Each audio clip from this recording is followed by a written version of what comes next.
Bonjour tout le monde, enfin rebonjour. Benoît Racette, content d'être avec vous. Je suis formateur notamment au CPM, Conseil pour la protection des malades. Ma collègue.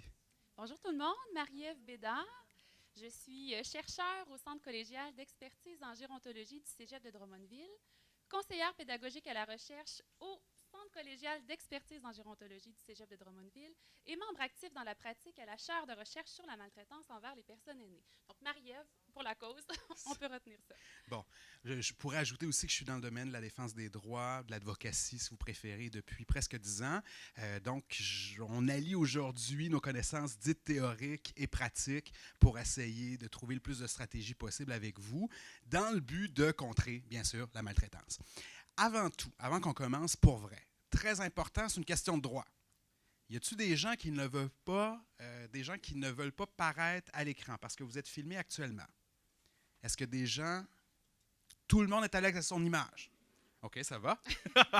Parce qu'en fait, vous savez, le premier droit qu'on a, c'est soi. Hein? Donc, on se possède soi-même. Et donc, si on ne veut pas figurer sur les réseaux sociaux, c'est notre droit le plus strict. Bon, alors je commencerai ici. Je vous poserai peut-être une petite question avant de commencer. Puis on n'arrivera pas à faire le tour, ça c'est certain.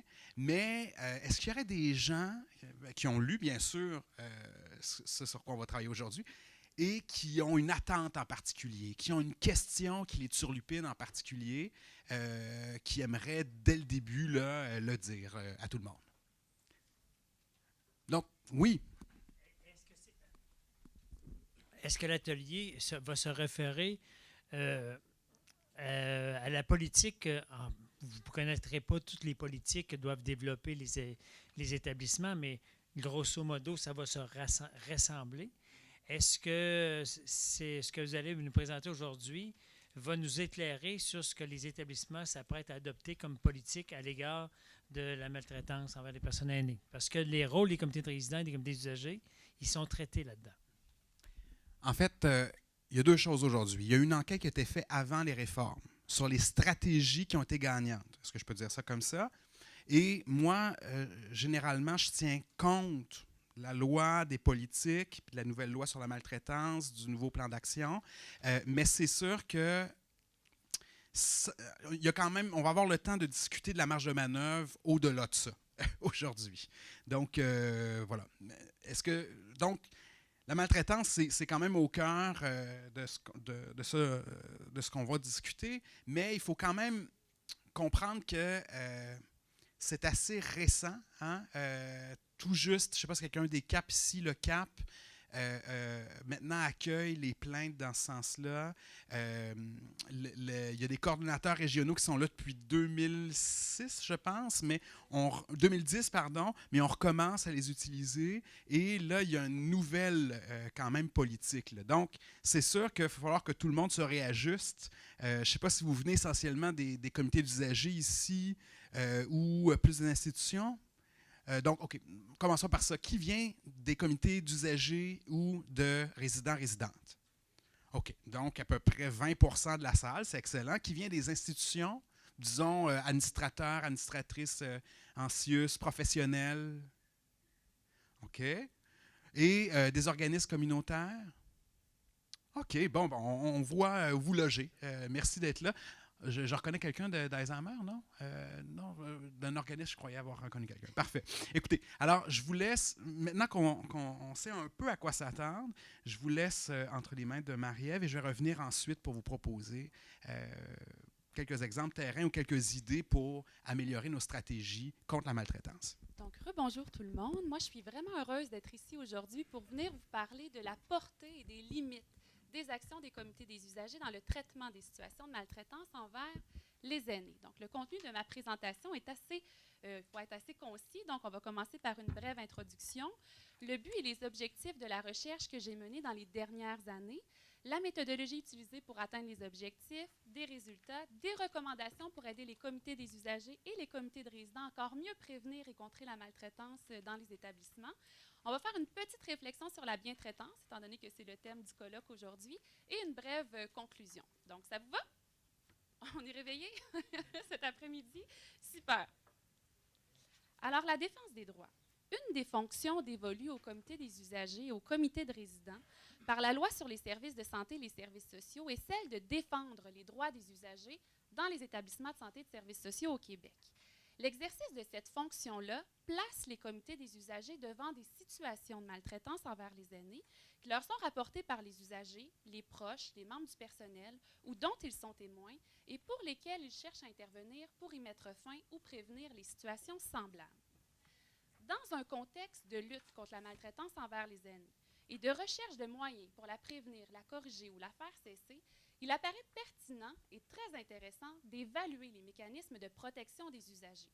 Car si ces mécanismes-là ne sont pas évalués, on ne peut pas savoir s'ils ont une incidence pour diminuer la maltraitance ou s'ils sont utiles dans la lutte contre la maltraitance.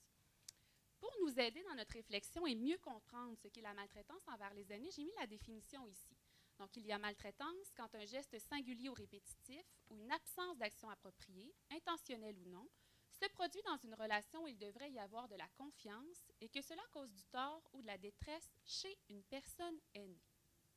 La maltraitance, elle peut prendre deux formes, la violence et la négligence, et se manifester dans l'un ou l'autre des 7 types de maltraitance suivants, psychologique, physique, sexuel, organisationnel, matériel ou financier, la violation des droits et l'agisme. Donc, dans les dernières années, nous avons réalisé une étude qui vise à décrire et à comprendre comment les comités des usagers composent avec les situations de maltraitance envers les aînés qui sont portées à leur attention. Et on poursuivait 3 objectifs. D'abord, faire un inventaire des situations de maltraitance qui étaient portées à la connaissance des comités des usagers. Ensuite, documenter chacune des étapes de la prise en compte de ces situations-là par les comités. Donc, vraiment le traitement des situations de maltraitance par les comités. On voulait ensuite établir la portée et les limites des actions des comités des usagers et recommander des actions pour les aider à améliorer les actions de défense des droits. Donc, dans cet atelier-ci, on va parler assez rapidement des résultats des objectifs 1 et 2 pour se concentrer davantage sur la portée et les limites des actions des comités des usagers. Est-ce que je peux me poser Oui, une question tout à qui fait. me brûle les lèvres depuis ce matin? Pourquoi on l'a appelé la loi pour contrer la maltraitance chez les aînés? Parce que dans plusieurs centres d'hébergement, on a des personnes qui ne sont pas des aînés, ce sont des personnes vulnérables. Très important. Elle inclut les personnes vulnérables. En fait, vous savez pourquoi on dit personnes vulnérables, hein? Ce n'est pas tout petit vulnérable. Entre autres, il y a une protection dans la Charte des droits et libertés, l'article 48, qui dit qu'on doit, dans le fond, encore plus protéger la sécurité des personnes vulnérables. Ça, c'est les personnes aînées et les personnes en situation de handicap. Okay? Et la loi sur la maltraitance s'applique aussi à ces deux groupes-là. Moi, dans le fond, c'est que l'étude que j'ai menée se concentrait notamment sur la maltraitance envers les aînés. Donc, vraiment le problème social de la maltraitance envers les aînés. Et Benoît va pouvoir faire le pont avec les personnes plus vulnérables, dont des fois, parfois, les personnes aînées. Tout à fait. Donc, la méthodologie utilisée pour atteindre les 3 objectifs. J'ai fait une étude de cas multiples. Donc, j'ai vraiment suivi 3 comités des usagers pendant 1 an.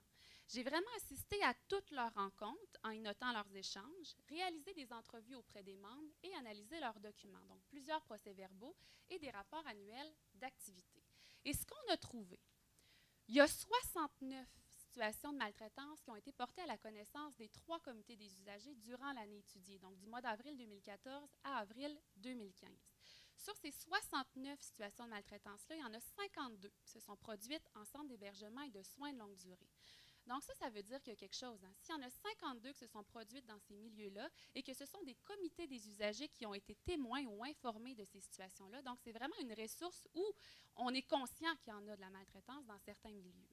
Les situations qui ont été portées à la connaissance des comités des usagers se sont produites dans 5 types de rapports où il devrait y avoir de la confiance. Donc d'un membre du personnel à un usager, d'un membre du personnel à un membre de la famille de l'usager, d'un usager à un membre du personnel, entre usagers et d'un membre de la famille envers un usager. Donc, on voit que les rapports sont assez hétéroclites. Et dans ces rapports-là, ce qu'il faut savoir, c'est qu'il y a un des acteurs qui ne respecte pas les obligations de considération, de soutien, de droits et de devoirs qu'il a envers l'autre en commettant de la violence ou de la négligence. Donc, le non-respect de ces obligations-là va trahir les attentes, fausser la relation et engendrer des conséquences. Et les situations révèlent des comportements et des attitudes qui illustrent divers types de maltraitance envers les aînés. Je vais vous donner quelques exemples. Donc, dans le rapport, est-ce que vous m'entendez bien? Plus comme ça? OK, je vais mettre comme ça. dans le rapport entre un membre du personnel et un usager, c'est vraiment quand le membre du personnel n'administre pas ou pas de façon appropriée les soins ou les services à l'usager.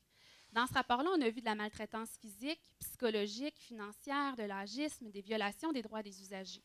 Les comportements sont parfois intentionnels, d'autres fois non, mais ils causent du tort aux usagers. Donc de la douleur physique, un mal-être psychologique, mais aussi aux personnes témoins, dont les personnes qui sont des proches, comme de l'inquiétude, de l'anxiété, de la tristesse. Dans le rapport entre un membre du personnel et un membre de la famille, c'est vraiment quand le membre du personnel va prendre des décisions concernant le maintien ou le rétablissement de la santé de l'usager, son confort ou sa protection, qui briment le bien-être psychologique ou social de la famille lorsqu'elle y joue un rôle. Dans ce rapport-là, on voit davantage de la maltraitance psychologique et un manque de respect à l'égard des familles. Et ces comportements-là vont faire obstacle à l'implication de ces dernières lorsqu'elles jouent un rôle dans les soins et les services à l'usager. Dans le rapport entre un usager et un membre du personnel, c'est surtout en centre d'hébergement et de soins de longue durée, quand un résident n'exprime aucune considération ni respect envers le personnel. On va voir de la maltraitance physique, de la maltraitance psychologique, et ces comportements peuvent influencer la qualité des soins qui sont administrés par les membres du personnel qui les subissent, ou faire en sorte que la relation entre l'usager maltraitant et le membre du personnel maltraité soit plus tendue et moins chaleureuse, on peut le comprendre.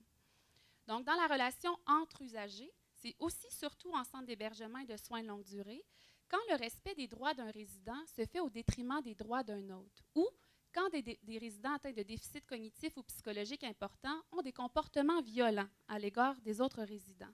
On va voir de la violation des droits des usagers, de la maltraitance physique, mais aussi de la maltraitance sexuelle. Les comportements vont causer du tort aux usagers, comme de la douleur physique, un mal-être psychologique et, dans les cas extrêmes de violence physique, une accélération de la mort. Dans le rapport entre un membre de la famille et l'usager, c'est quand la famille s'empare de l'argent de l'usager en profitant du fait qu'elle a peu de chances d'être dénoncée par ce dernier. Donc, dans ce rapport-là, c'est davantage la maltraitance qui va être financière. Je vais vous donner un exemple de situation personnelle-usager. Donc, la coordonnatrice du comité des usagers dit ceci. Une semaine, la résidente de CHSLD se fait couper les cheveux. Laver et placer, ça lui coûte 20 $.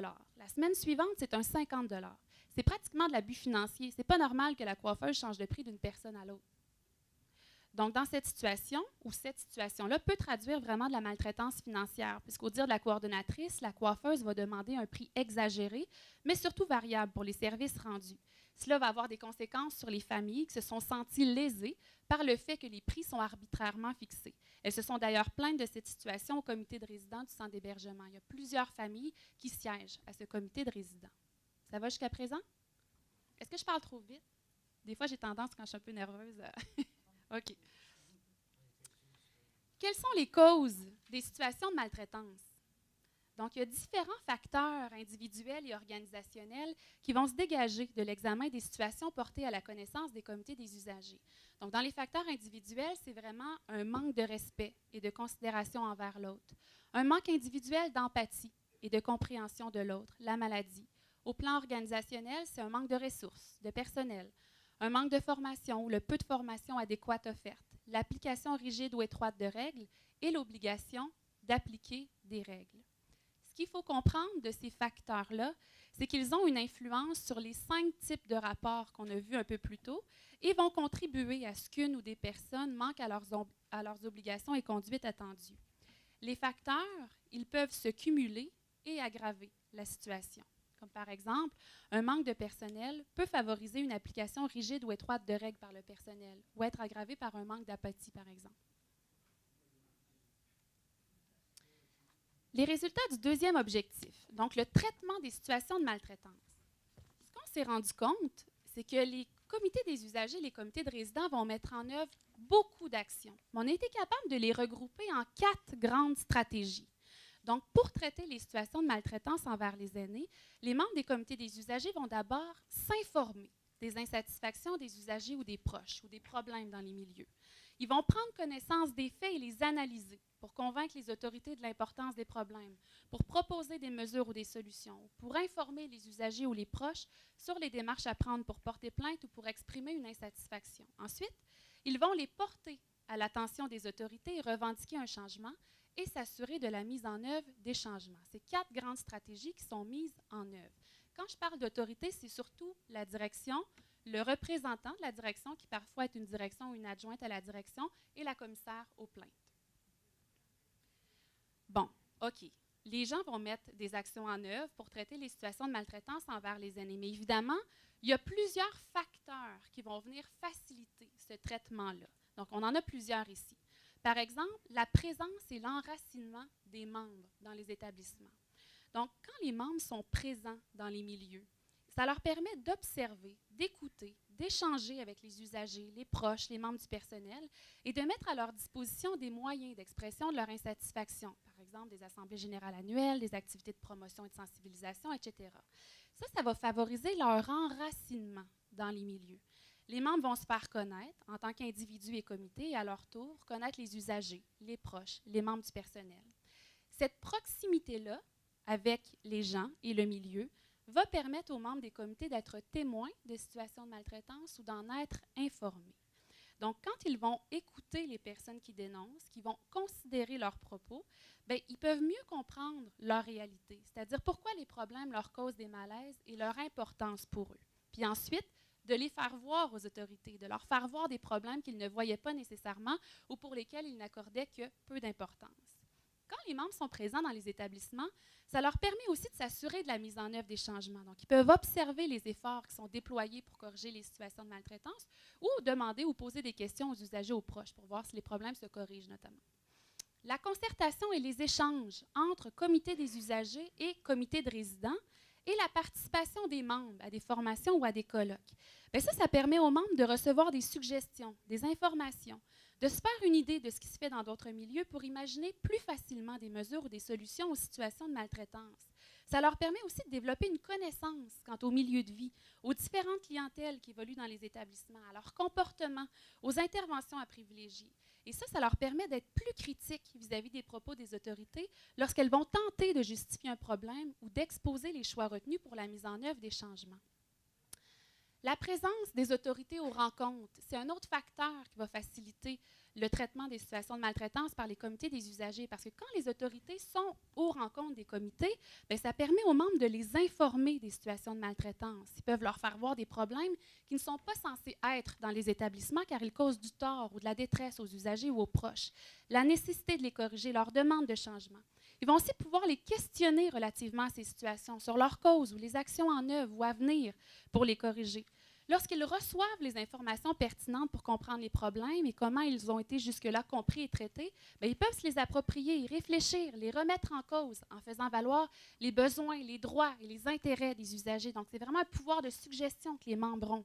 Les membres peuvent aussi proposer des mesures ou des solutions qui vont être différentes de celles retenues par les autorités ou exercer des pressions pour faire en sorte que les moyens soient trouvés pour diminuer les inconvénients ou que les changements se fassent plus rapidement. C'est vraiment un plus quand il y a des autorités qui vont siéger aux rencontres ou qui vont participer aux rencontres des comités des usagers.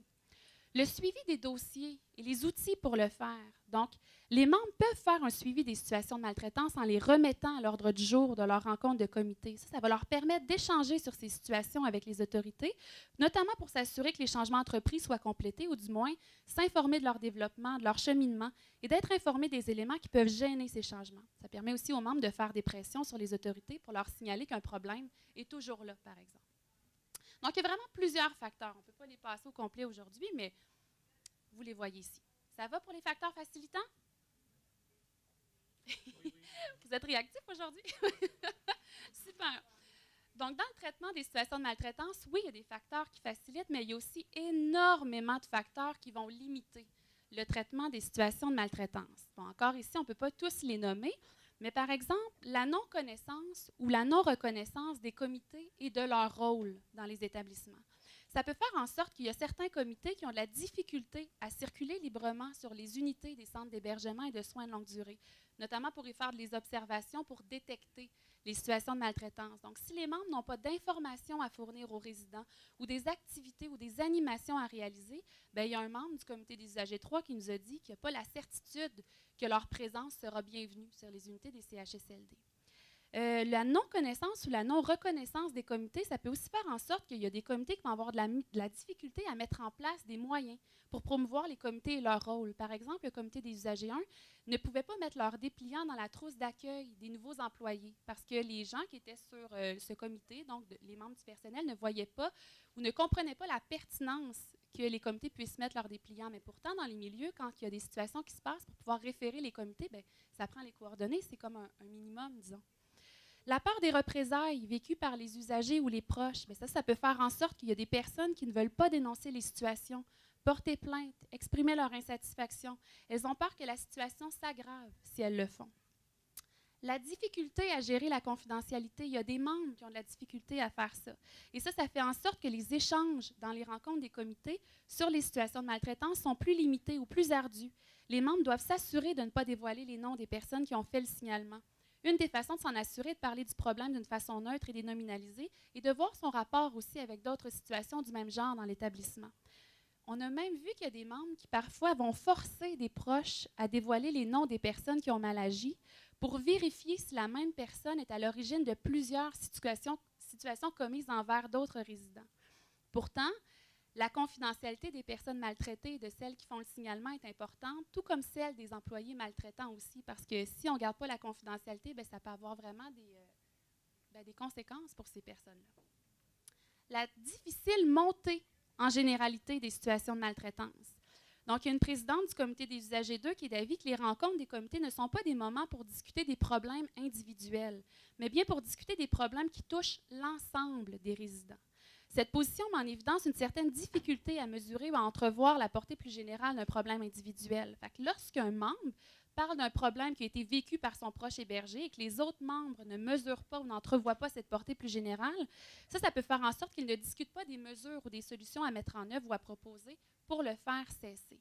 Mais pourtant, vous le savez, s'il y a un problème qui est vécu par un résident, par un proche qui a été témoin de ça, mais peut-être qu'il y a des causes structurelles en arrière de ça qui font en sorte qu'il y a d'autres usagers ou d'autres proches qui le vivent. Ça peut devenir un problème qui est plus grand, plus large. Et ça montre l'importance du problème et ça donne du poids quand on les dénonce aux autorités.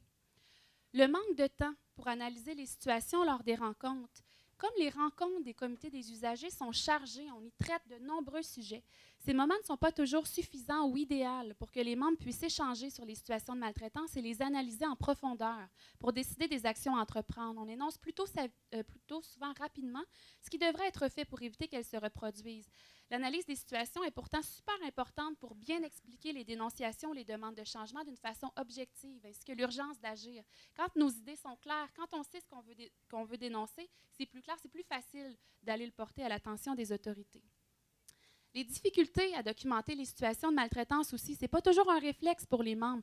Ils n'ont pas toujours entre les mains des formulaires pour le faire ou à remettre aux usagers ou aux proches lorsqu'ils sont confrontés à de telles situations. Le moment où la situation s'est produite, ce qui s'est passé devrait être inscrit sur ces formulaires pour documenter les faits. La complexité des situations de maltraitance aussi rend difficile le traitement des situations par les comités. Ça fait en sorte que les membres peuvent avoir de la difficulté à imaginer ou à proposer des mesures ou des solutions. Les comités sont parfois dépourvus dans l'analyse des situations. Ils ne savent pas trop ils ne savent pas trop quoi faire, par où commencer pour décider des actions à entreprendre. Et dans ces cas complexes-là, il semble vraiment important que les comités puissent travailler en collaboration entre comités, comités des usagers et comités de résidents, avec les autorités, peut-être même les proches pour clarifier les situations et trouver des solutions. Donc, outiller les comités sur des approches d'intervention en maltraitance semble être une avenue à considérer. Bon, il y a plusieurs autres facteurs, dont la peur des représailles qui est vécue par les membres qui sont des proches, qui fait en sorte qu'ils ne veulent pas ou ne peuvent pas porter à l'attention des autorités les situations de maltraitance dont ils sont témoins, par peur que le proche subisse des représailles. On a vu ça souvent. Mettons, sur les comités, la personne, elle est un proche, elle a quelqu'un qui est hébergé, et là, elle siège sur le comité, mais n'ose pas mentionner ce dont elle a vu parce qu'elle ne veut pas qu'il arrive quelque chose aux proches. Donc, c'est vraiment une limite au travail des comités des usagers.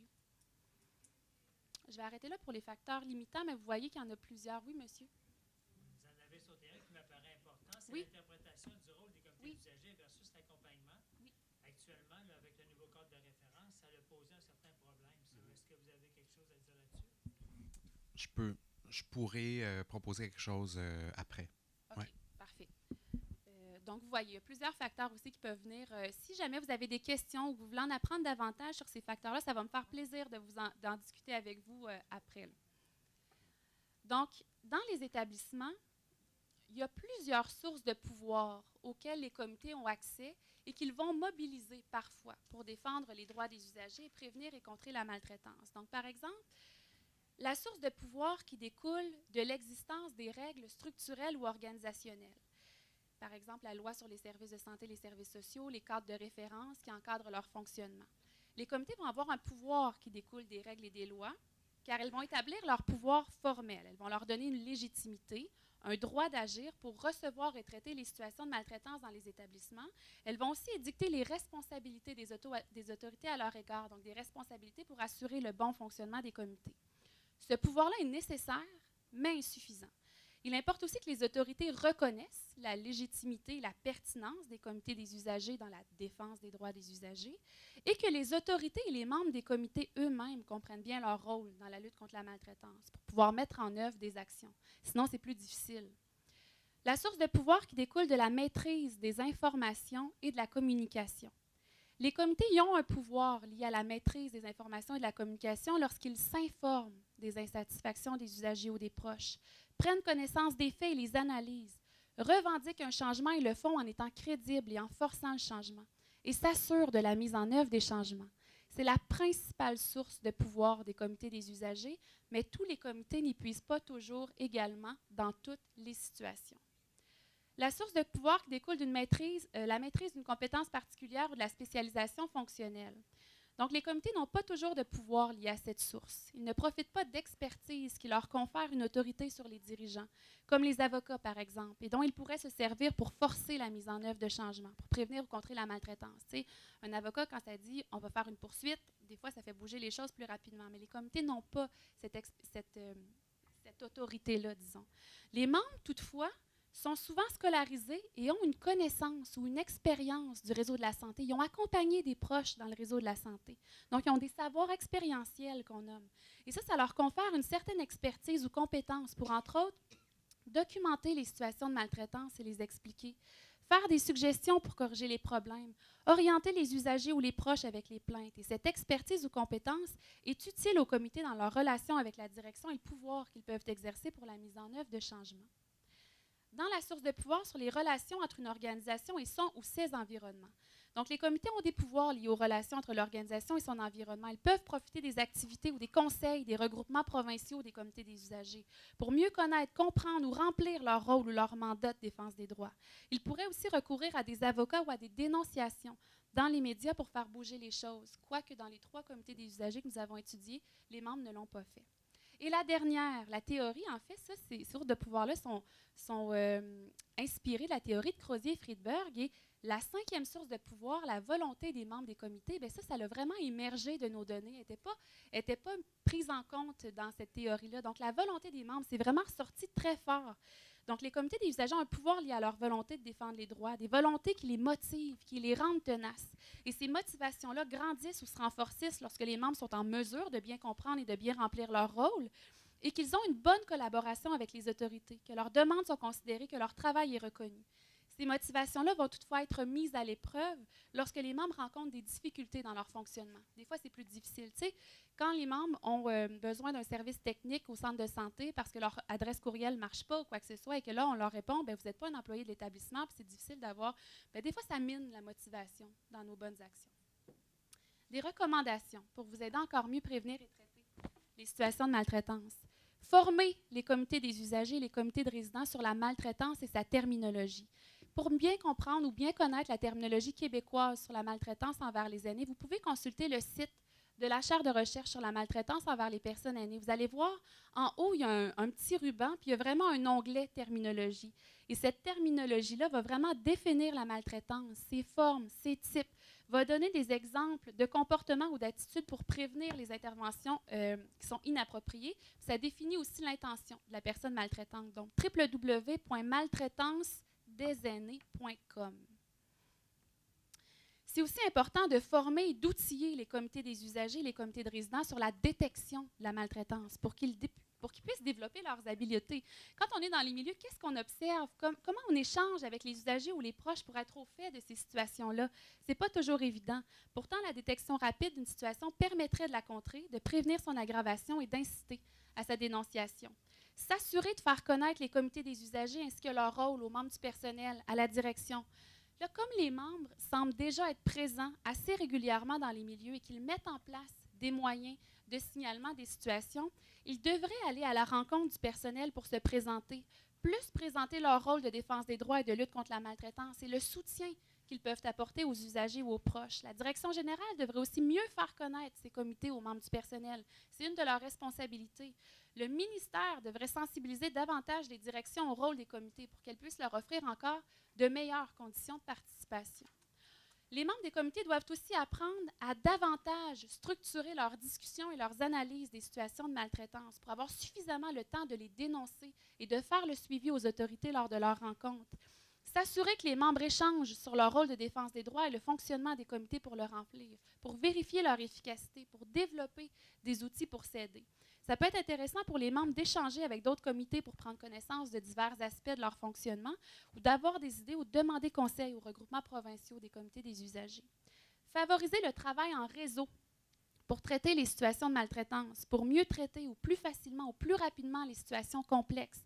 Les membres ont intérêt à entretenir des contacts avec les comités de leur propre établissement, ceux des autres établissements et avec les regroupements régionaux ou provinciaux des comités.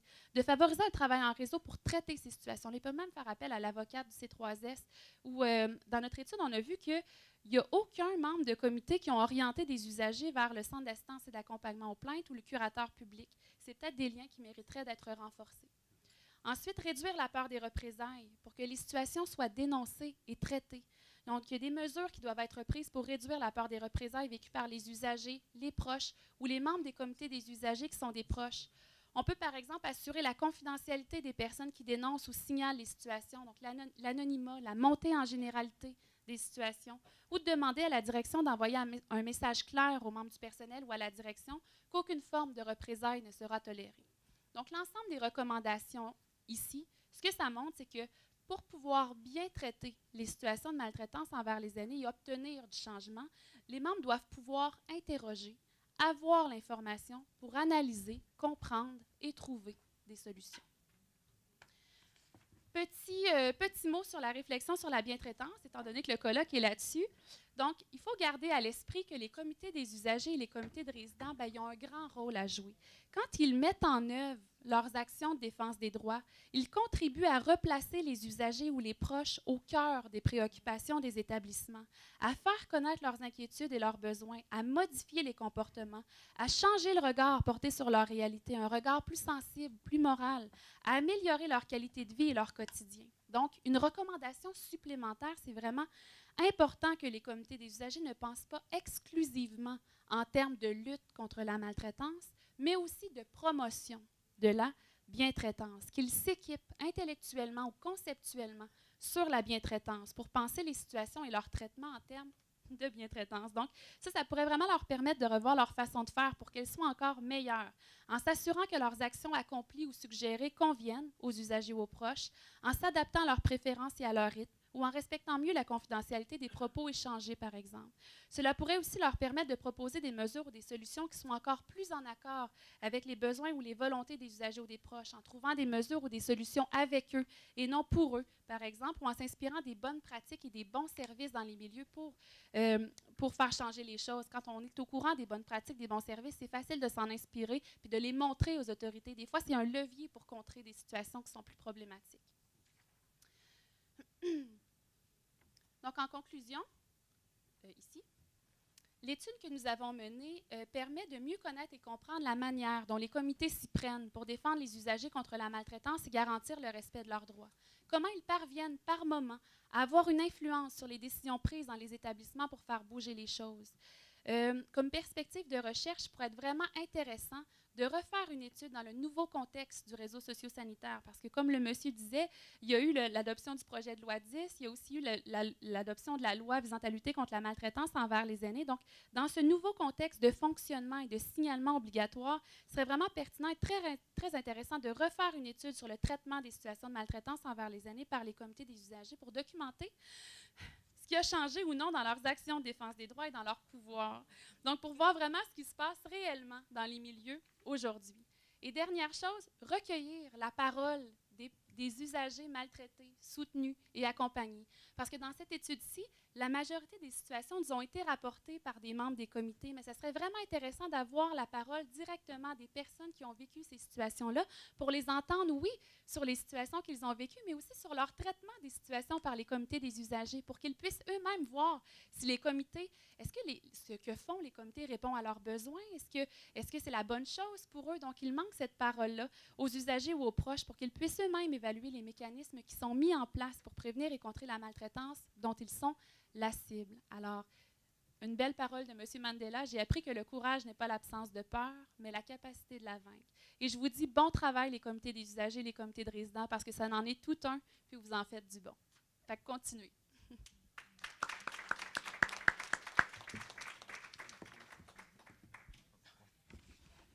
Alors, écoutez, généralement, je donne une formation de 4 heures aussi sur les moyens de mettre en œuvre plusieurs des recommandations que Madame fait aujourd'hui. Là, je vais essayer. Il me reste combien de temps? 10 minutes? Oui. Donnez-moi un instant. Oui, voilà.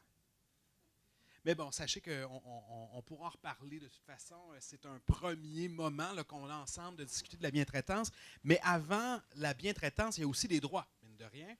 Et j'aimerais aujourd'hui vous rappeler, vous conforter dans le fait que c'est votre rôle, comme comité des usagers, de vous assurer des intérêts et des droits des personnes que vous représentez.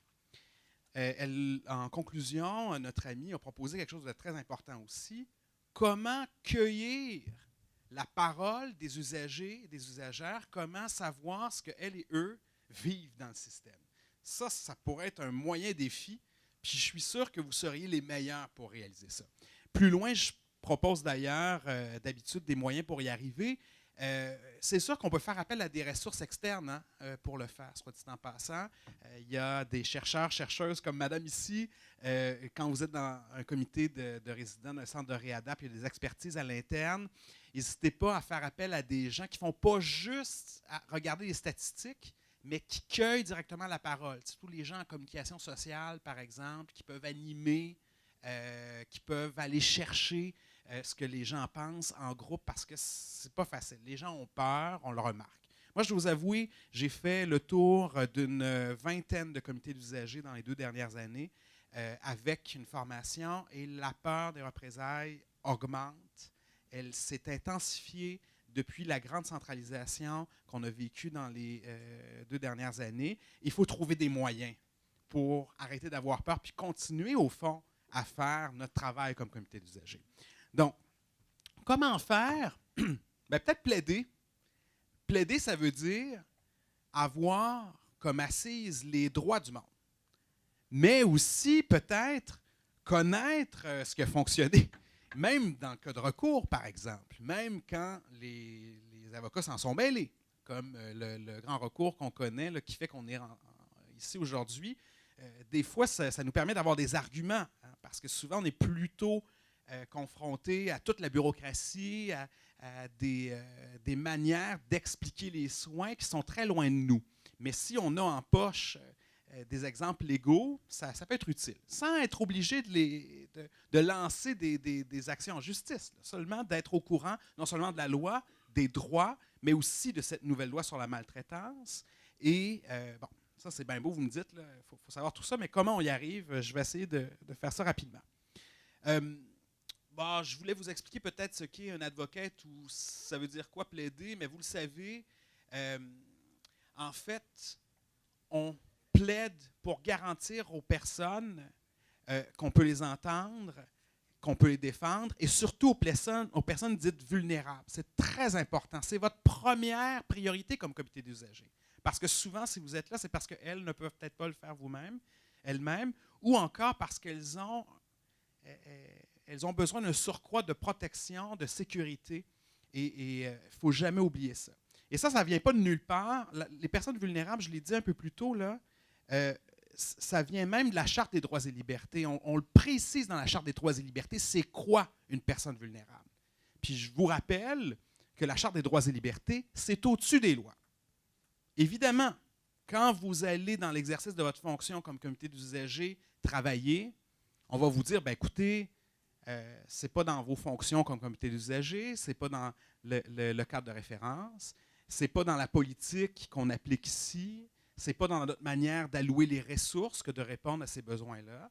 Mais vous pouvez dire, d'accord, mais c'est quand même supérieur les droits des personnes, notamment la sécurité des personnes. C'est particulièrement important, ça, la sécurité des personnes. Et quand vous êtes conscient qu'elle est mise à mal, indépendamment de la loi sur la maltraitance, c'est votre devoir d'agir contre ça, voire de le dénoncer ou de le communiquer. Là, je veux juste vous dire, en défense des droits, comme comité des usagers, la première règle, c'est il ne faut pas tuer une mouche avec une masse. Okay? C'est la toute première règle. C'est-à-dire, s'il s'agit de seulement échanger, discuter pour améliorer, par exemple, les repas qui sont servis à la cafétéria, ça, c'est pour discuter de l'aménagement des frais de stationnement, ça, c'est pour régler une situation isolée où un préposé, par exemple, a perdu un appareil auditif, ça peut se régler sans sortir les canons, on comprend bien. Mais quand c'est des cas plus sérieux, des situations où les gens sont en danger, eh bien, là, on utilise la masse. Voilà, c'est ma citation du jour. Et donc, je vous dis ça, bon, au-delà de la masse, plaider, ce que ça veut dire, c'est d'être conscient et de connaître les droits et les lois. OK? Ça en fait beaucoup, tout ça. Il y en a beaucoup, hein? Qui a déjà passé à travers une de ces lois ou politiques-là? Beaucoup quand même. Un peu? Oui? Oui? On lève la main? Bon, ça va. Alors, ce que je vous dirais, là, c'est que il y a la charte, mais évidemment, c'est beaucoup des principes. Hein? Soyons clairs, c'est difficile de faire descendre ça sur le plancher des vaches. Il y a une certaine égalité, on ne doit pas discriminer, les gens doivent jouir de leur sécurité, de leur intégrité. Mais là où c'est fort, c'est clair, c'est la L4S. On a fait quelques changements avec la loi, la loi 10, par exemple, mais globalement, si vous avez à vous référer à quelque chose, là, je vous le dis, n'hésitez pas à aller à la L4S. C'est dans la L4S que se retrouvent vos fonctions comme comité des usagers. C'est là-dedans. D'ailleurs, pendant des années, on a promu seulement 5 fonctions, pas la 6e. Est-ce que vous savez, c'est quoi la 6e fonction du comité des usagers? Oui. C'est quoi? Allez-y. C'est s'assurer qu'il y a des représentants dans des petites installations où il y a peu de résidents, mais qu'on est capable de former un comité auprès de ces gens. Voilà. Et les deux conditions, souvent, c'est des gens qui sont hébergés au moins 6 mois et il y a un nombre, je pense que c'est 12. C'est 12. Bon. Mais ça, cette fonction-là a toujours existé. Je vous le dis. Elle apparaît dans le cadre de référence actuel. On la promeut beaucoup, mais elle a toujours été dans la loi. OK? Donc, c'est un exemple pour vous dire, cette fonction-là qu'on avait oubliée, elle a toujours existé. C'est pour ça qu'il faut se référer là. Ensuite, bon, plus près de nous, il y a les politiques, les cadres de référence. Vous avez remarqué qu'il y a un nouveau cadre de référence pour les comités d'usagers. Tout le monde est au courant de ça, j'imagine. Et il a été déposé très récemment, là, en février, je pense, 2018. Ben, en fait, la première version est en février. Elle était sur le site du ministère en février, imaginez, mais effectivement, ça a vigueur assez récente, juste avant qu'on tombe en élection. Et il y a aussi l'approche de partenariat entre les usagers, les proches, etc. Est-ce que vous avez vu ça aussi? OK. Cette manière de concevoir les choses implique que les parties doivent discuter beaucoup entre elles. Puis c'est renforcé dans le cadre de référence. Mais il y a plus que ça encore. Depuis le nouveau cadre de référence, on insiste sur l'utilisation du logo, par exemple, sur les communications.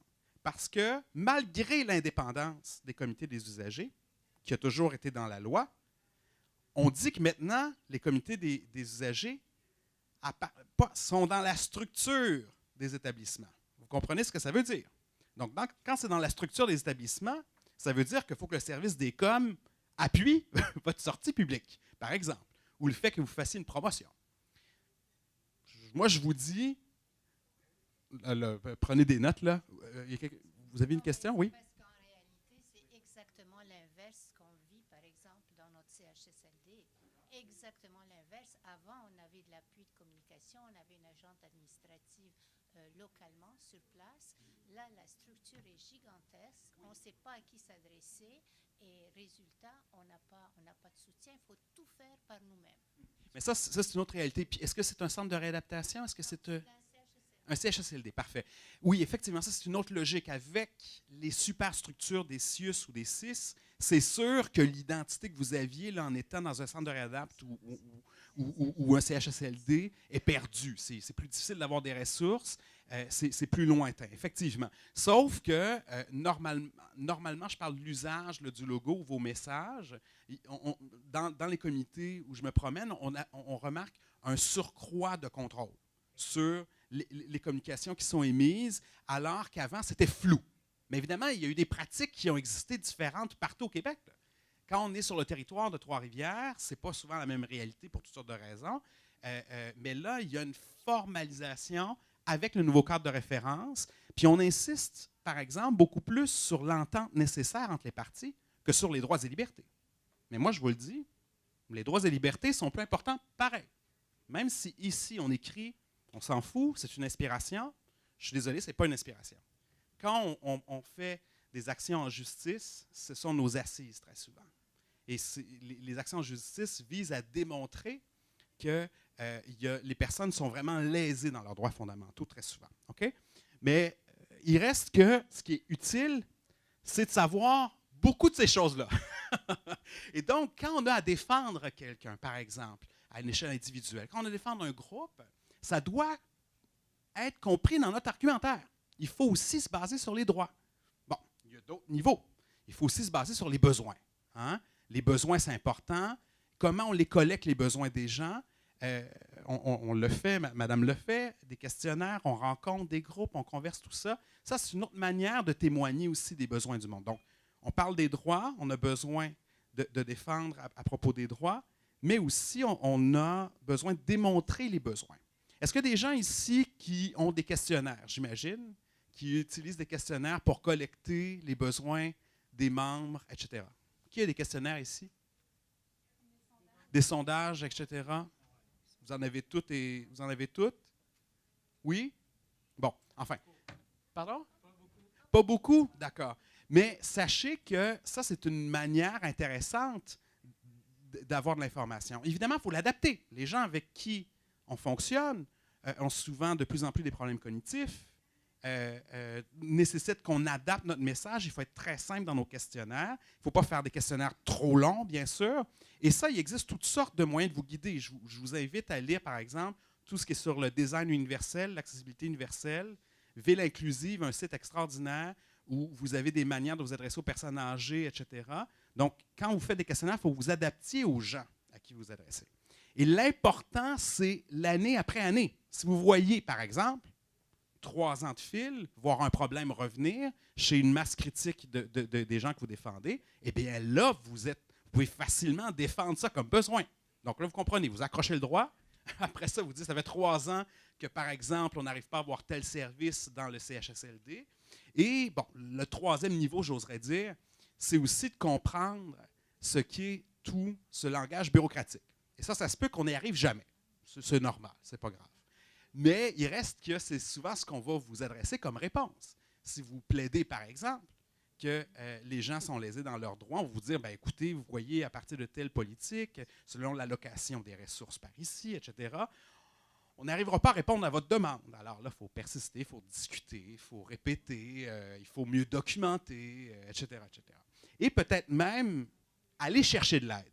Et ça, je veux juste vous dire, je dis souvent en formation, d'habitude, j'ai une photo du Christ. Oui, j'ai déjà fait ça. Oui, je l'ai enlevé pour les besoins de la captation. En fait, non, mais il faut quand même... vous voyez. En fait, quand je dis ça, j'y arrive, les ressources. Quand je dis ça, vous n'êtes pas un sauveur ou une sauveuse. Il faut que vous intégriez ça. Vous êtes un comité d'usagers qui allait avoir trop de jobs pour le temps que vous allez avoir. Ça, c'est sûr. C'est certain. Alors, il faut prioriser. Entre vous, il faut prioriser des actions. Mais aussi, pour ce qui est, par exemple, de l'accompagnement individuel, vous avez toutes sortes de ressources. Vous connaissez, bien sûr, je sais que ça fait partie du processus formel de plainte, là, on s'entend, mais on oublie que le commissaire à l'éthique et à la qualité des services peut vous informer aussi. Vous pouvez même appeler de manière confidentielle, vous pouvez même appeler à titre de membre d'un comité d'usagers et expliquer une situation qui est problématique chez vous. On va vous informer. Même chose, il est plus bas. Même le protecteur du citoyen peut le faire aussi. Hein?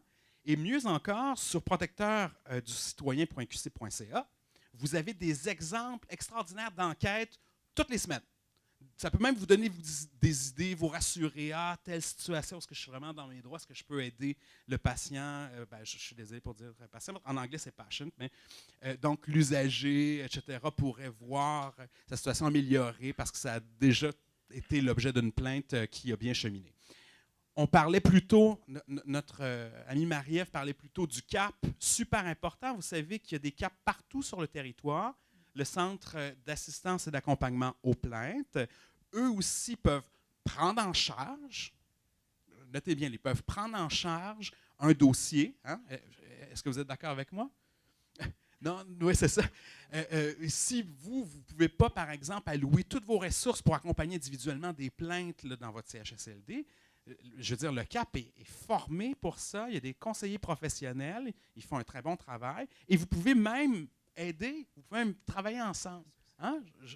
N'oublions pas qu'on travaille pour un établissement ou on travaille pour une installation, mais on fait partie d'une communauté. Et on a le droit de s'y référer ou d'aller chercher de l'aide. C'est prévu, ça.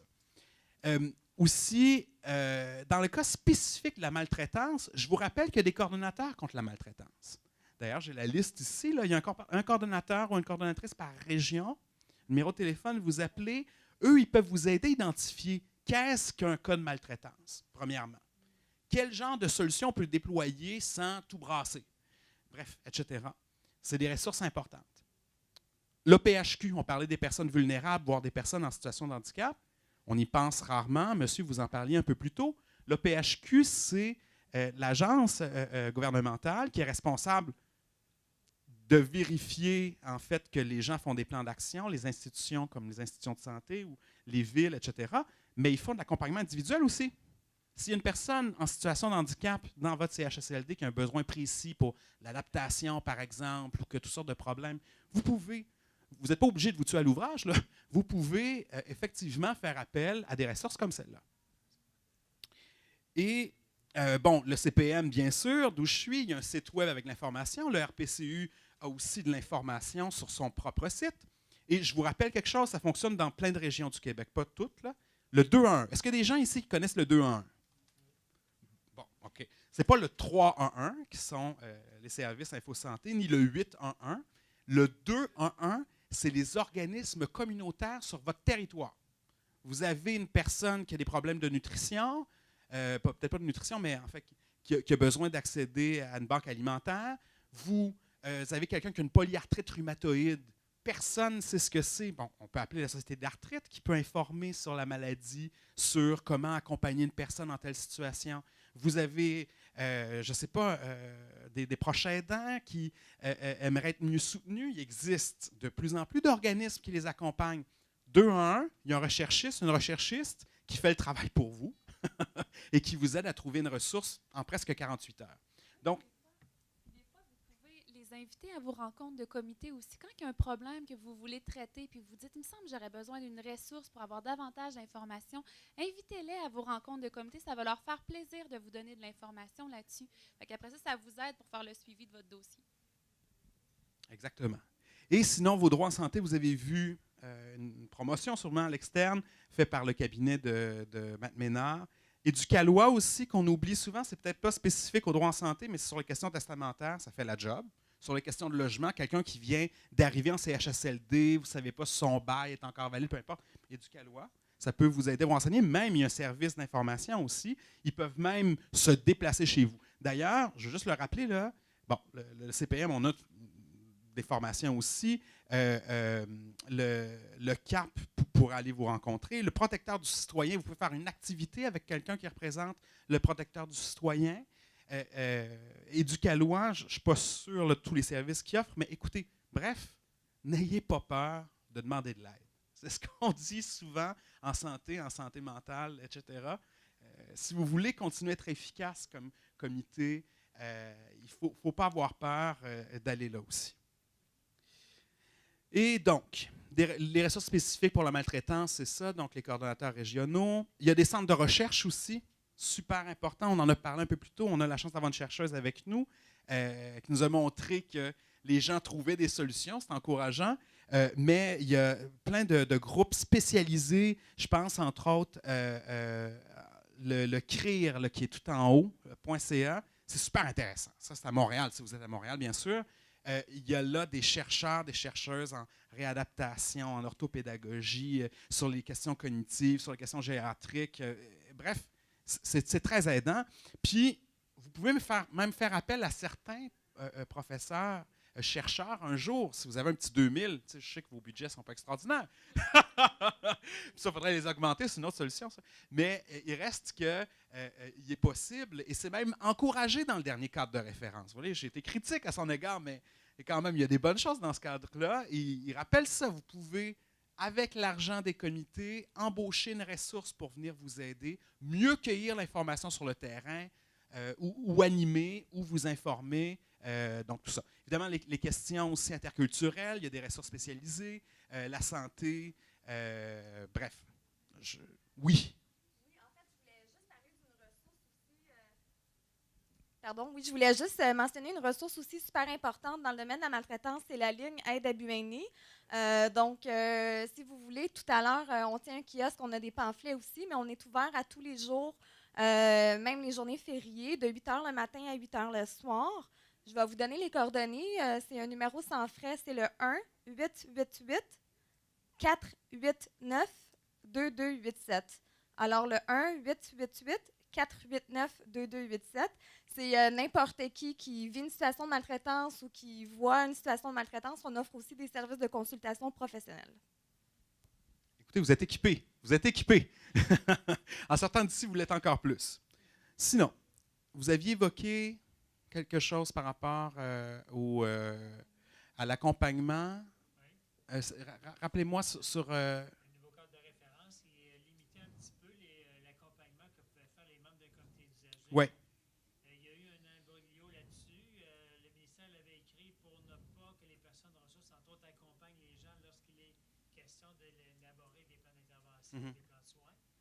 Maintenant, ils sont en train de regarder ça, mais certains commissaires aux plaintes, en tout cas, il y a certaines personnes qui ont interprété ça en voulant dire si vous êtes une personne de ressources d'un comité d'usagers, vous ne pouvez pas accompagner quelqu'un dans la rédaction de sa plainte.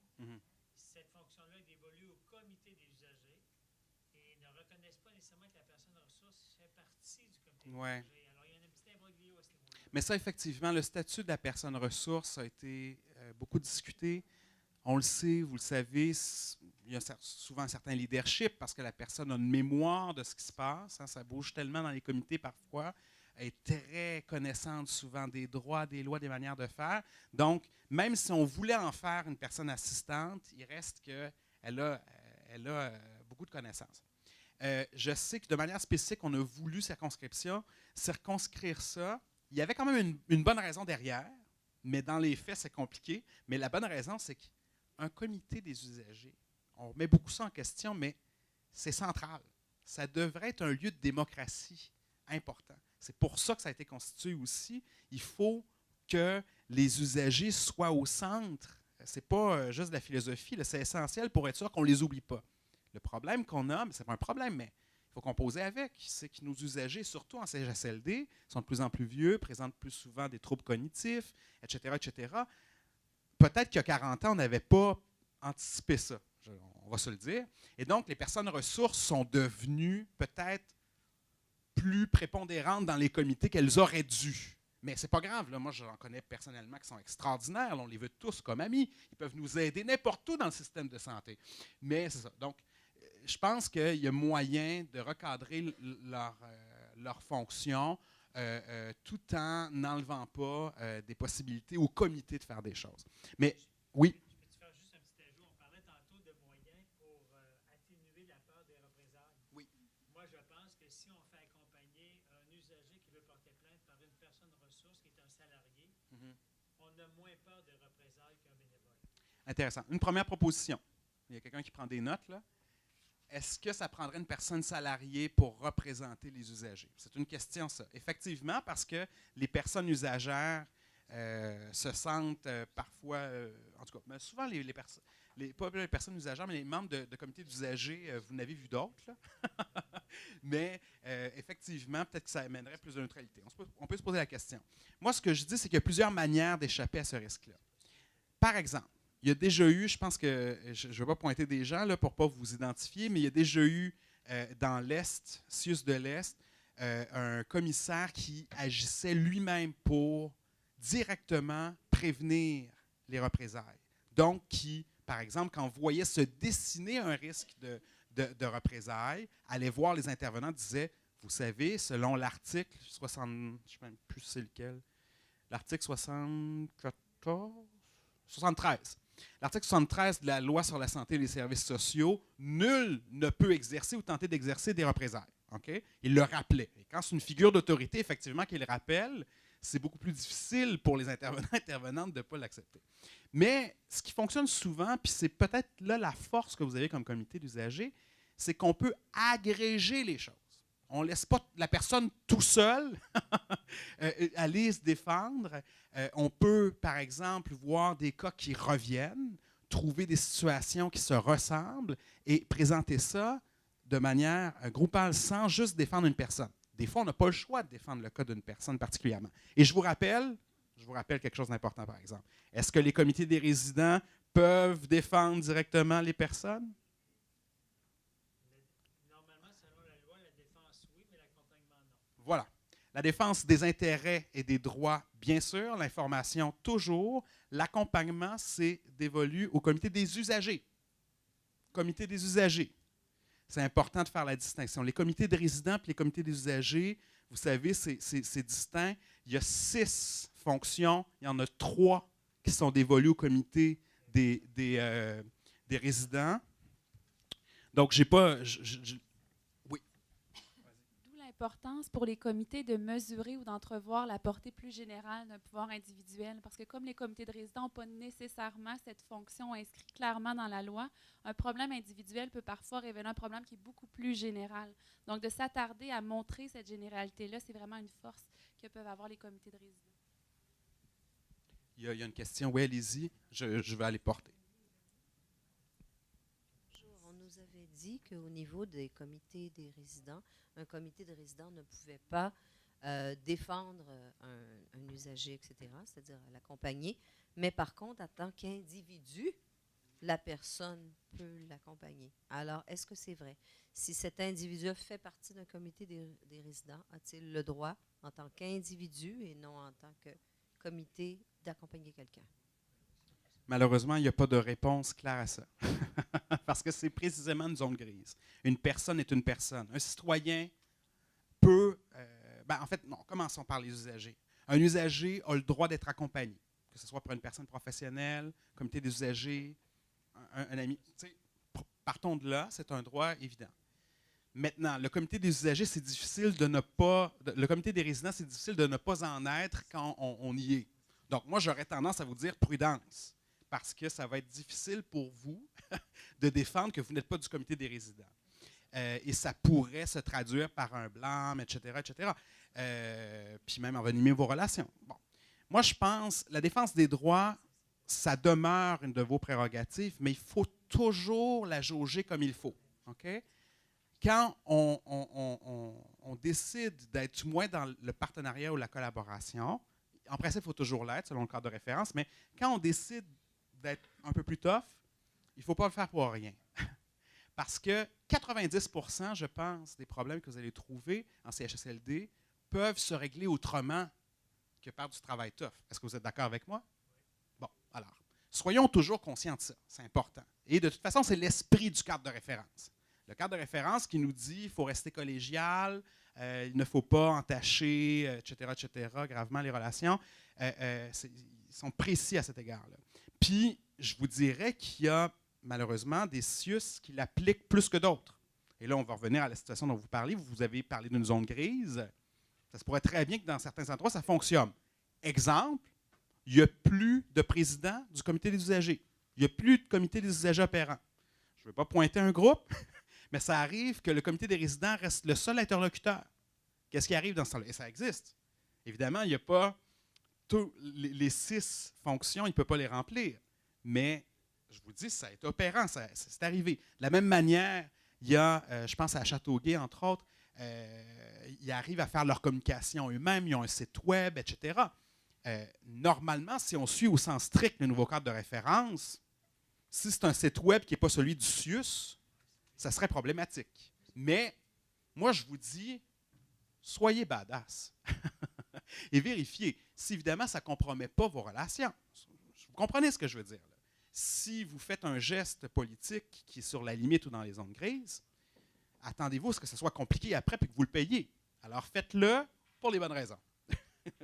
Est-ce que ça vous va si je vous dis ça? Est-ce que tout le monde partage ça, qu'on peut quand même être revendicateur tout en gardant des relations essentiellement heureuses avec les interlocuteurs? Est-ce que vous trouvez que c'est une bonne posture, ça? Surtout si on peut se faire valider surtout si on peut faire valider cette position-là un petit peu informellement, là, si on peut se faire valider. On sait qu'on n'est pas toujours dans le cadre, mais C'est ça. ça ne pose pas d'inconvénient à l'établissement. Souvent, c'est parce que. Je voudrais revenir sur un fait tantôt.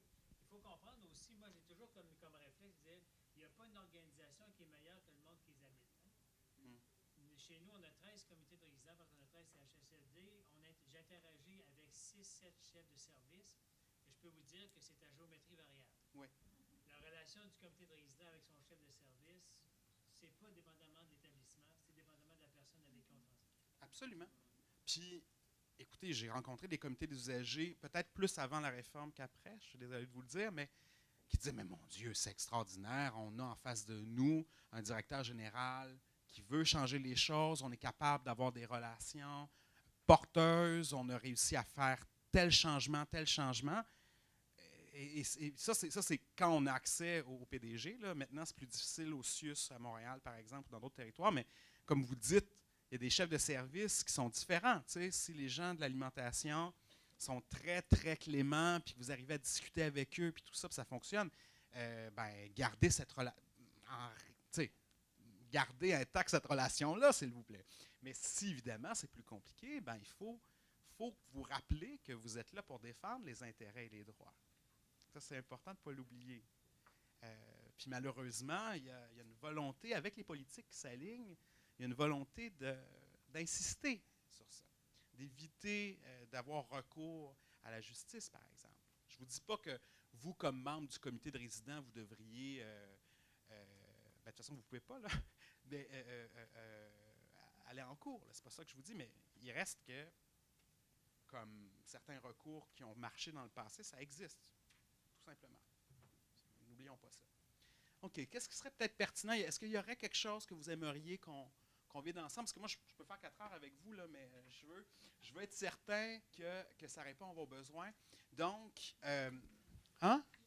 il reste 2 minutes. C'est un parfait timing. Alors, il faut en venir quand même à des propositions. À la lumière de ce que je vous ai proposé, on a eu, par exemple, peut-être que les personnes soient défendues par une personne payée. Ça a été proposé formellement. Est-ce qu'il y a des propositions pour améliorer notre lutte contre la maltraitance comme comité des usagers? Est-ce qu'il y a des propositions à la lumière de ce qu'on a dit ou ce qu'on n'a pas dit qui vous viendraient? Moi, j'étais dans un comité de résidents qui était composé principalement de personnes de 85 ans et plus avec des pertes d'autonomie assez importantes. Ce qui fait que j'avais demandé à la coordonnatrice du support pour le comité parce que moi, j'étais capable de présider, de prendre les notes, puis bref, c'est ça. Donc, je trouvais que ça n'avait pas de bon sens. Puis, quand on avait du support, une fois c'était une fois c'était l'autre, une fois c'était l'autre. Donc, je trouve qu'il manque de support pour les comités. Puis, je veux dire, on ne peut pas faire ce qu'on a à faire si on n'est pas supporté. En tout cas, moi, je n'ai pas été capable. Donc, je dois vous avouer que ça... Vous appuyez. Moi, ça fait à peu près 7 ans que je suis dans le comité de résidents. Je persiste parce que je ne lâche pas, mais c'est décourageant. Les avancées sont très, très faibles. Depuis la création du CIUS, on est rendu à 7 coordonnateurs. Comment voulez-vous qu'on assure des suivis? On est des bénévoles, on s'occupe de notre proche, on n'a pas de soutien, tout est compliqué, on doit tout faire par nous-mêmes. Alors, moi, je trouve qu'il y a eu vraiment une régression. Donc, je partage cet avis. Il doit y avoir une obligation de l'établissement d'aider les comités. Donc, on demande de l'aide de la part des établissements. Je veux juste vous dire aussi que dans le groupe qu'on a fait tout juste avant sur les mêmes questions, eux, ils parlaient aussi de soutenir davantage des comités. Mais on peut faire ça entre nous aussi. Je vous rappelle, sans parler trop de ma gang, que le CPN offre actuellement une formation gratuite pour militer au sein d'un comité d'usagers. Mais il y a plein d'autres groupes aussi qui offrent des formations. Puis surtout, entre vous, vous pouvez vous aider. J'ai en tête 2 comités d'usagers dans la dernière année qui ont travaillé ensemble sur toutes sortes de choses. Il y était 2 seulement comités parce qu'ils partageaient des réalités semblables. Pourquoi on ne fait pas ça plus régulièrement? Il faut être capable de travailler ensemble parce qu'on a tous et toutes une mémoire de ce qui fonctionne, de ce qui ne fonctionne pas, de l'inventivité. Mais donc, la première proposition, je ne vais pas dénaturer votre proposition, c'est d'avoir du soutien, même de l'établissement, pour bien mener et assurer le fonctionnement de nos comités des usagers. Quant à cette forme de soutien, je pense qu'il faut savoir, vous le savez probablement tous, que maintenant, les CUCI reçoivent une allocation spécifique pour l'embauche de personnes ressources. 51 000 cette année, 70 000 les années subséquentes, 70 000 récurrents. Et cet argent-là doit être consacré uniquement à l'embauche de personnes ressources pour payer le salaire et les frais et les déplacements. S'il y a un résidu à la fin de l'année, le CUCI peut mettre le résiduel qui n'est pas récupéré par l'établissement à la portée des comités de résidents et des comités d'usagers pour qu'elles aussi puissent bénéficier de l'aide du support d'une personne ressource. Alors, une des solutions, je pense, c'est pour aider ces gens-là qui sont des personnes, des membres, des bénévoles, c'est d'engager des personnes ressources. Je prêche pour mon clocher, vous allez me dire, mais sans ça, vous allez vous essouffler. Et c'est la seule façon, c'est d'avoir du soutien, du support de personnes ressources au niveau du comité d'usagers. Moi, nous soutenons également 13 comités de résidents dans leur réalité quotidienne. Une autre façon, une autre suggestion que je fais, c'est sûr que vous n'êtes peut-être pas tous au niveau du CUCI, mais les établissements ont le devoir de consulter le CUCI pour l'adoption des politiques. Là, actuellement, ils sont en train d'adopter la politique qui est sur la maltraitance envers les aînés qui découle de la loi. Alors, les membres du CUCI ont regardé attentivement la politique qui va être adoptée, qui a été déposée par l'établissement, et nous avons réagi à plusieurs de ces énoncés-là parce qu'on trouvait, et là, ce n'est pas juste une personne, mais c'est plusieurs personnes, qu'on éludait un petit peu, on diluait passablement le pouvoir des comités d'usagers et des comités de résidents de la façon dont la politique était rédigée dans leur première version. Alors, si vous avez la chance de vous adjoindre à un groupe qui a la chance d'être consulté sur cette politique-là, prenez le temps de la regarder, prenez le temps de faire part de vos avis et encore plus important, demandez à l'établissement de vous faire un retour sur les avis que vous avez donnés lors de la consultation. Est-ce qu'on arrive à synthétiser ça? C'est clair? Mais donc, en étant clair, n'oublions pas que les QC sont invités, c'est une nouvelle structure, là, mais sont invités, doivent être consultés. Il faut s'assurer non seulement d'être consultés, mais d'avoir un retour. Puis, quand on fait des propositions particulières, il faut que ça demeure. Là. Puis, monsieur a signalé aussi qu'il y a dans la prochaine politique sur la maltraitance, il y avait un risque, selon son analyse, qui est diminution du pouvoir des comités d'usagers. Est-ce que c'est conforme? Oui? Ça va? OK. Est-ce qu'il y a d'autres propositions? Bonjour, j'aimerais juste citer un problème qu'il y a eu et comment on remédie à cette situation-là. Peut-être que ça va se régler le 29-30 novembre. Il va y avoir une conférence qui va être sur la collaboration entre le QC et le CIUS pour nous. Mais à un certain moment, le comité des usagers et des résidents ont dû s'opposer, ont voulu faire un recours collectif et consulter un avocat parce qu'ils n'étaient pas en accord avec le CIUS. Et le CIUS nous a dit non, vous n'avez pas le droit de consulter un avocat puisque c'est comme si la main se rebellait contre le reste du corps. Non, vous faites partie du CIUS. Alors, qu'avez-vous? C'est une bonne question de juriste. Il y en a quelques-uns, non seulement dans la salle, mais je peux vous en référer un. Ceci dit, moi, je persiste à croire que c'est une zone grise. Parce que d'un côté, dans la loi sur la santé et les services sociaux, on parle de l'indépendance du comité et il reste que de consulter un avocat, c'est parfaitement légitime pour tout le monde. De l'autre côté, il y a quand même des écrits plus spécifiques. Mais vous connaissez la cascade. Hein? Ça commence à être, mettons, la Charte des droits. On pourrait même aller plus loin. Moi, des fois, je pars de l'ONU, là, mais je vais vous épargner ça quand même. Mais donc, on part de la Charte. Après la Charte, ce sont les lois. Ensuite, des lois, ce sont les politiques. Ensuite, les plans d'action. Puis bon, il y a aussi les règlements aussi par la suite. Mais qu'on le veuille ou non, si un règlement, une politique, contrevient à la loi ou à la charte. Mais à la charte, levez-vous de bonne heure. Là. Vous n'avez pas le choix d'appeler un avocat dans ce temps-là quasiment. Non, mais il reste que vous le faites valoir. Vous dites, écoutez, j'entends, nous aimerions garder avec vous de bonnes relations, mais nous avons besoin d'une information, d'un avis, d'un professionnel, et c'est dans notre droit d'aller chercher. Et c'est ça. Mais ça ne veut pas dire que ça va marcher. À mon sens, il y a là de la matière, pas de la matière grise, lapsus, de la zone grise qu'on pourrait exploiter si on la défend bien. Là. Oui, ça permet de faire valoir la légitimité. Ça permet, ces textes-là, en fait, de faire valoir la pertinence, la légitimité, le droit d'agir des comités des usagers dans les situations de maltraitance. C'est vraiment un appui sur lequel vous devez ou vous pouvez faire. Puis des fois, quand vous faites des revendications et vous appuyez vos choses par des textes de loi et tout ça, des fois, ça donne un petit... Vous avez, le torque, elle l'a eu dans le sourire, c'était beau. Vous avez un petit comme ça. Mais effectivement. Donc, on a des propositions. Est-ce que des gens ont d'autres propositions que celles qu'on a déjà amenées sur la table? Est-ce que vous auriez envie qu'on priorise ou est-ce que vous voulez qu'on vote? Moi, j'ai envie de démocratie avec vous. Est-ce que vous voulez qu'on vote sur les propositions? Ça vous tente-tu de faire ça? Non? OK, c'est bon. Mais tout le monde est d'accord avec les propositions qui ont été énoncées ici?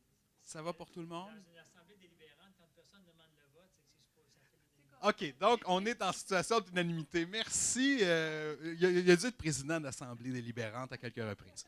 OK. Bien, écoutez, je pense que c'est terminé. Il reste combien de temps à la fin? Est-ce que tu as envie d'un mot de la fin? Est-ce que tu veux ajouter autre chose? Je vous remercie beaucoup pour votre attention, pour votre bon travail, puis on va se diriger vers la plénière. Merci beaucoup.